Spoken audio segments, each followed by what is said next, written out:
You can hold on to me when the waters get rough. I will not give you up. You can hold on to me. You can hold on to me. 'Cause you're perfect, you are, don't you get it? You're all I need. Hey everybody, hi, it's Gretchen, and I have a premiere for you today because I am probably still maybe just coming out of anesthetic. I have a procedure today, not a big deal, but still I want to make sure that you had a story for today. So that's why I decided to record one for you. And I have a couple special stories. One called For Fate and Friendship for Keeping It Real, number 209. And the first one is called Evelyn Del Rey is Moving Away. Story of a couple of little girls who have to deal with that. What happens when your best friend moves away? Dear to my heart, since my little granddaughter is going to be moving very soon. And yes. And the other book is called, well, I'll get to that one. And it's in honor of Pride Month, about a special friendship between a couple of young children and how that grows. And it's a beautiful story. So thank you for joining me. And I'm going to get right to it with the very first story, which is by this illustrator is actually the first illustrator, Sonia Sanchez. She's an award-winning illustrator. She uses both traditional and digital, which both illustrators today do that, to layer texture and evoke emotion and movement. She's gotten several awards. She's currently working on several upcoming picture books, including Sister Day, which I'm excited to see, and then some other things that she has. And she lives with her sleepyhead cat and her husband in a blue house near the Mediterranean Sea. Oh, wouldn't that be gorgeous? And the book is written by Meg Medina. And Meg Medina, I think we've seen before in some other parts of her work. And she has a Newbery medalist. She wrote She Persisted, about Sonia Sotomayor. She wrote, did I read Tia to you? Tia Isa Wants a Car. Anyway, Girl Who Could Silence the Wind, just a beautiful, beautiful author. Her works have been called heartwarming, lyrical, and must-haves. She says she writes with profound respect for her readers, not holding back on showing the circumstances that can make growing up an adventure of ups and downs. That was what was written about her. When she's not writing, Meg works on community projects that support Latino youth and or literacy. She's a faculty member at Hamline University's Master of Fine Arts in children's literature and lives with her family in Richmond, Virginia. So that's pretty cool. So this first book is called Evelyn Del Rey is Moving Away. Let's see how these girls come to deal with this. Evelyn Del Rey is moving away.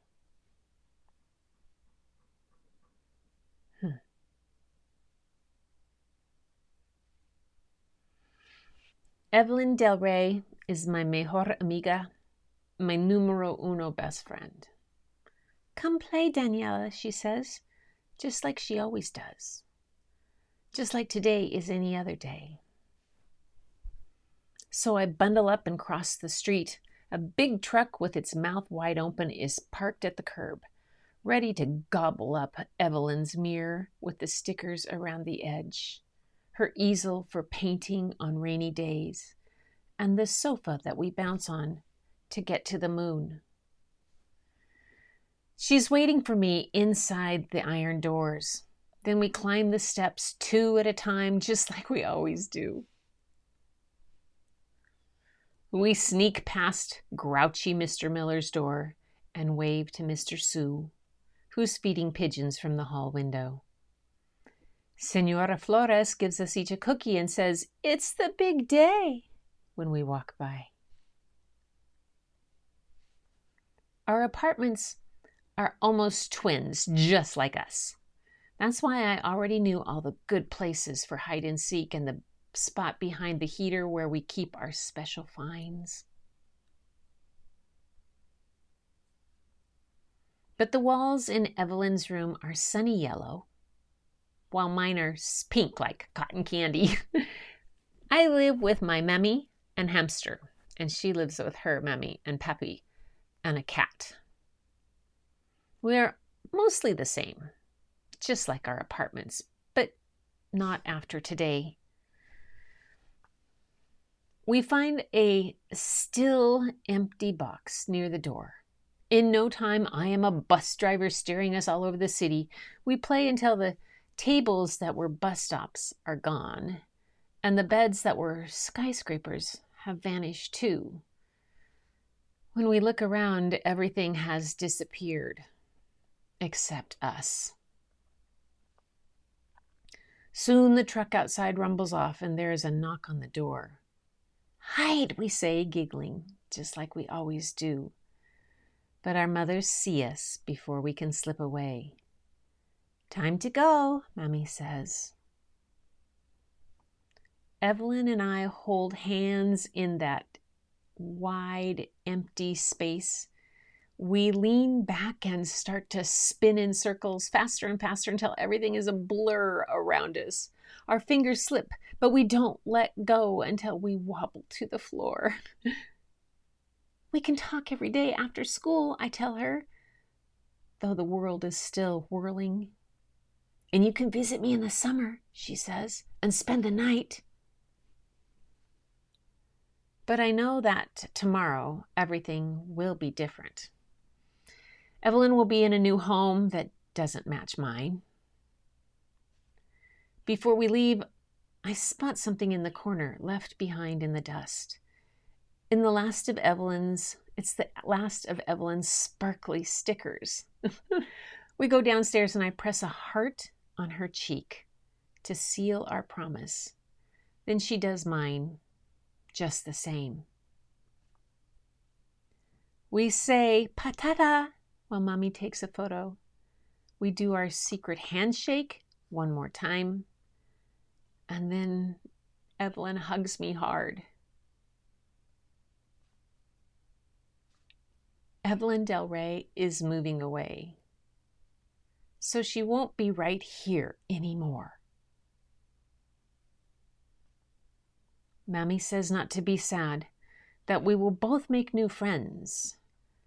But when Evelyn waves one last time, the stickers still on her cheeks, I know she will always be my first mejor amiga, my numero uno, best friend. The one I will always know by heart. And that is Evelyn Del Rey is moving away. Oh my gosh. My husband has friends that he has known for 66 years. His best friend is one of his best friends, a group of them he's known since kindergarten. Wow. And they still are in touch all the time. All the time. It's an amazing group. To have that kind of friendship is very special. If you have that, cherish it and nurture it. And if you remember somebody from way back then, find their information. Send them a letter. Maybe not just Facebook, but send them a letter. Find an old picture. Wouldn't that be fun? Find an old picture and send it to them.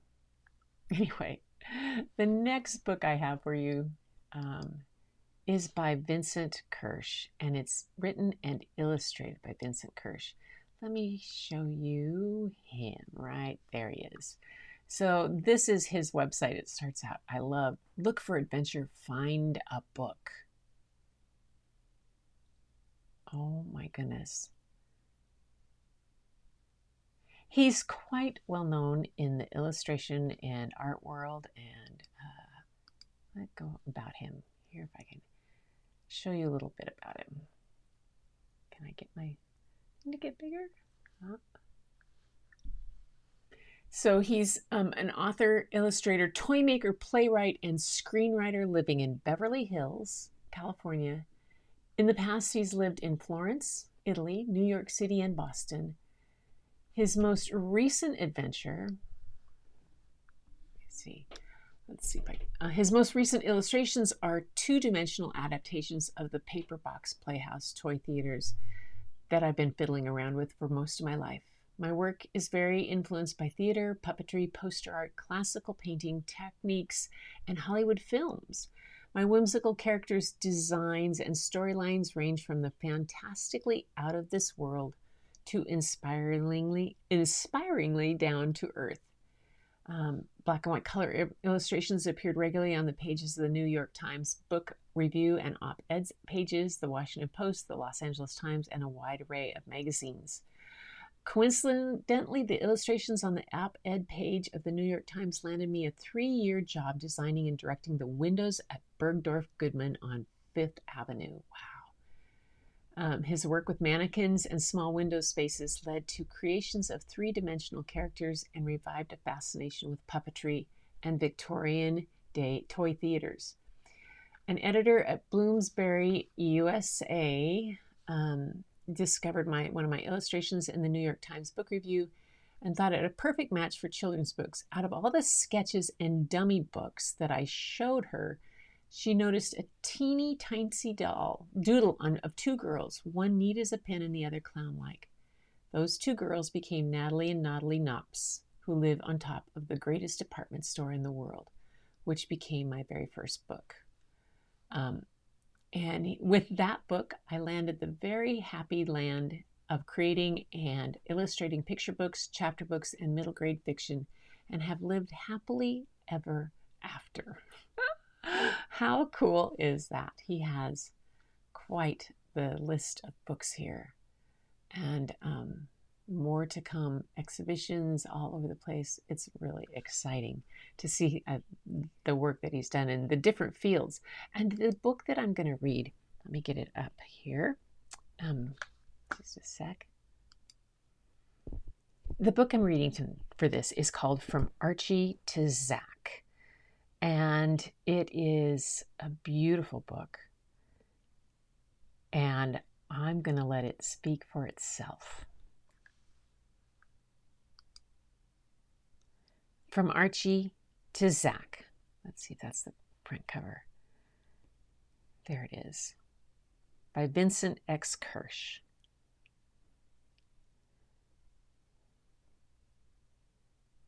I love that. So you can see the influence of puppetry and theater in his illustrations.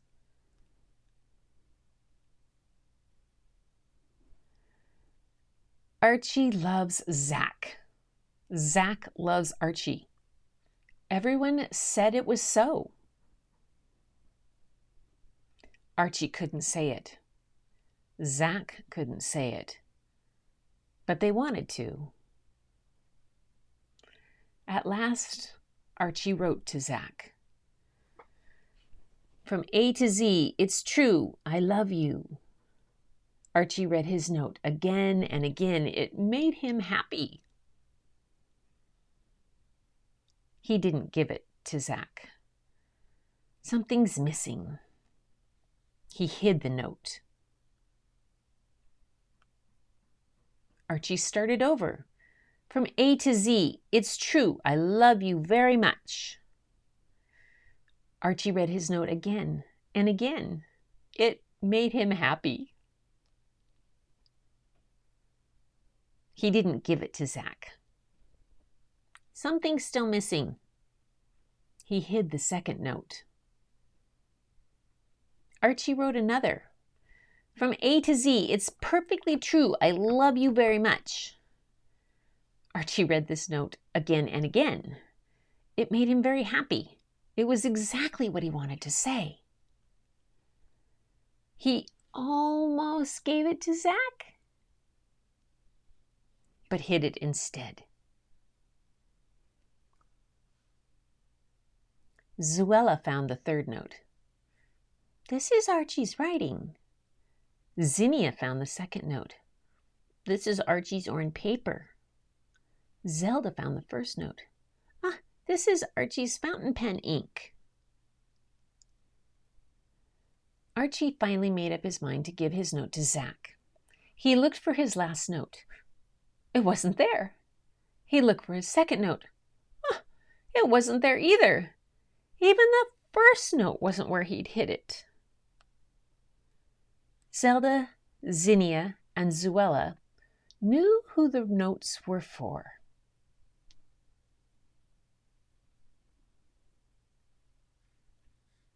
Reading them made Zach very happy. Zach had a note he'd been working on for a long time. From Z to A, it's perfectly true. I love you very much. Zach read his note again and again. It's what I wanted to say, but something's missing. Zach didn't give it to Archie.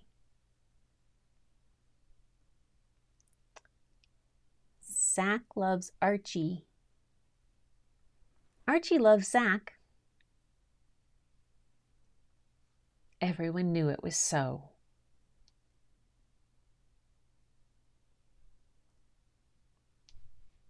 And they said it to each other rather than just send the notes. How beautiful is that? From Zach to Archie. I love it. I love it.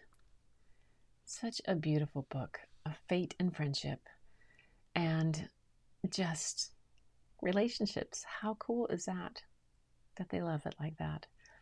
Anyway, everybody, that is my story. Those are my stories for tonight.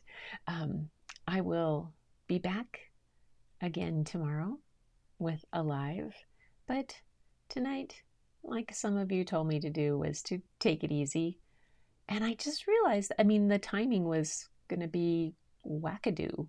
So I just did not really expect to make it back in time. Yeah. Anyway, so I wanted to give you this too. I hope you enjoy them. Thank you so much for being here with Keeping It Real on Story and Art for these two wonderful stories of fate and friendship, of relationships that last, may be different, but are perfect in their own way. And with that, I bid you good night and ask you to keep looking for the beauty hidden in plain sight, whether that be in friendships, relationships, or on the sidewalk. Take care, everybody, and I'll see you next time.